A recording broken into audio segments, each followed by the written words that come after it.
ina so in yi magana akan Dauda Adamu Abdullahi Kahutu Rarara. Dauda muna tare da kai kusa in ce ni kai kani ne a gurina domin abokin kanina ne kai. Kuma ka tafi daga zancen kani ka zama dan uwa. Tunda muke a cikin masana'antar nan mutunci da mutuntawa ce tsakaninmu. Idan yau na fito na ce akwai wani abu da Dauda Rarara ya taɓa min shi na cin mutunci ko na cin zarafi na yi ƙarya. Kuma abin da nake so ku gane, wallahi ba a mugun sarki so mugun bafadi. Wallahi wasu abubuwan da a halin yanzu a cikin wannan tsarin da ake yi, wallahi ba Rarara ne yake yi ba, Alhikima ne yake yin shi. Domin ni na yi tafiya da Rarara wancan karan. Lokacin Alhikima bai zo inda Rarara ita ba. Kuma akwai TikTokers ɗin da muke tafiya da su.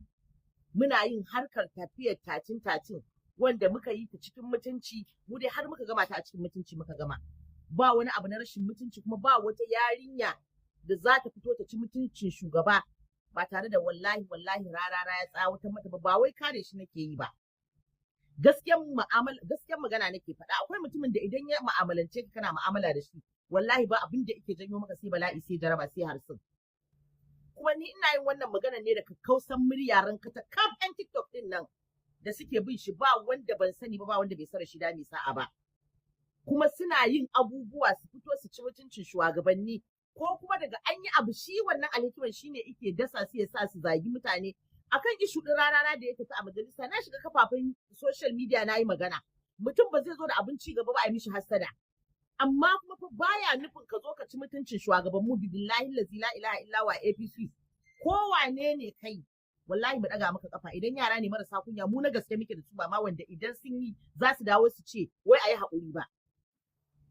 Ai idan ka tashi za ka yi rashin kunya, yi rashin kunya kake yi da gasken gaske, amma baka cin mutunci. Wannan cin mutunci kuma wallahi ku matan nan da kuke shiga social media, ni a matsayina na shawarar da zan baku da tun kafin kusan za ku san matsayin da ake yin fim, ko kusan za ku haɗu da Rarara ya sa ku a cikin group ko Alhikima. Na rantse da Allah da Annabi, mun riga mun daɗe da wuce wannan ɓangaren, mun daɗe mun mamanta da shi. Amma shawara ce mai kyau guda ɗaya.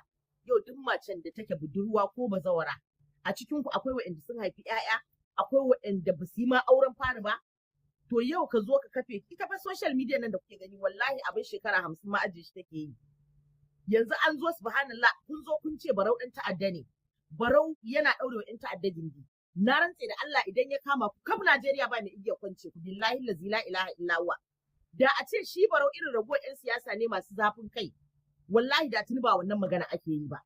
Shi kansa wanda ya sa kuɗin, idan ya Barau ya kama shi, ko tunin wallahi bai isa ya sa sake shi ba, tunda hakkin sa yake nema. Najeriya ce, kowa yana da yanci, amma mu rinka sanin irin maganganun da zamu rinka yi a social media. Ni wallahi duk wani ɗan media da wani ɗan fim, ni tsakanina da shi shawara ce. Saboda mu mun ci harkar, muna cin ta, kuma har gobe morar ta muke yi. Me ya kawo miki? Mun rike mutuncin mu, mun san darajar na gaba da mu. Ai tun kan Rarara in shigo fim, ya san zai fara waka, ku tambaye shi zai gaya muku. Wallahi wani lokacin ni zan iya cewa bacci ne yake raba ni da shi.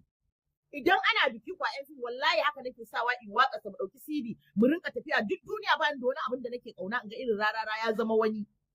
Kuma da ya zama wani, bai yi butulci ba, bai yi halacci ba, har gobe da jibi muna tare da shi, muna gaisawa arziki, kuma bai taɓa cin mutuncin mu ba. Amma ba yi wani abin da zai janyo Dauda kana zaune da kowa lafiya a masana'antar fim. Wannan Alhikima tun da ka ɗauko shi ka sa shi a cikin ka yake haɗa ka rigima da mutane.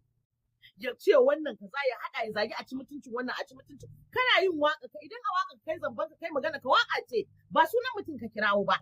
Amma wannan abin yayi tsamari karara, a kirawo mutum shine na 5 a Najeriya, a ce yana ɗaurewa in ta'adda gindi, yana waye abu, ba ilimi ba tunani. A matsayinka na mai hankali wanda kake da kyakkyawan mu'amala, wallahi duk inda na je sai na faɗi kyakkyawan mu'amala ka, tunda akalla ba a ƙasar ba, ni da shi da Adam Abdullahi mai sa'a, wallahi Dauda mun yi shekara ta kai 18 da kai ko kusan 20 ma. Kuma ba wani abu na rashin mutunci da har gobe ya taɓa haɗa da ni da kai. Saboda ni in abu kai da ma zan kira ka a waya in ce maka ciya mun kaji abu, ko kuma in zo in same ka ne magana. Kuma a cikin mutunci muke zama, muke rayuwa a cikin mutunci. Wannan ba al'ada ba ce. Wallahi jiya da na ga bidiyon Aisha Umaira, wallahi idan ta ranka ta kaf, idan ta kamar wanda take kuka. Saboda duk mai hankali ba daɗi, yarinyar nan ita kanta bata ji daɗin abin da ya faru ba. Ai mace ce ita, amma ta rufe idan ta ɗaura gilas ta komai, ba irin zagin jiya na san Umaira bata shashi a social media din nan ba. Amma ta fito ta bada haƙuri, ta neman wa wa'annan yaran da suka yi afuwa a yafe musu. Amma su yaran da suke ganin an nema musu afa suna tunanin wannan afa da Umaira ta yi musu Barau zai iya yarda da ita. Barau fa idan yana da ƴaƴa, yana da ƴaƴa lauyoyi, yana da ƴaƴa manya yana da mata, yana da ƴan uwa wanda wallahi ko Barau idan ya ce ya yafe za su ce su ba su yafe ba, kuma suna da haƙƙi a constitution akwai wannan. Amma ita magana tauna ta ake yi, ba ka fito da magana garangatsai. Wallahi duk abin da za ka gaya wa mutum da kafe shi suka yi mai zagi ko zinde ko habaicin siyasa, duk wannan ba abin damuwa bane. Amma wai ka fito ra'ayi aini cikin mutane a bainan nasi ka ce wai wani kaza Barau Jibrin yana ɗauko ƴan ta'adda. Ai wannan magana ba ilimi a cikin ta. Dan Allah dan Annabi ku gyara. Mu ƴan fim ne, ku ƴan TikTok ne, duk gaba ɗaya magana ake ta media da mu da ku a ciki. So muna son ku kare mutuncin mu da muke yin fim ɗin, muka gina a shi, muke shugabanni a industry ɗin. Wanda duk wani mataki a ƙungiyance in dai kun sa Kano a tafiya ku, wallahi za mu iya ɗaukar mataki a matsayin mu na shugabanni. Mu ce mun gindaya abu kuma wallahi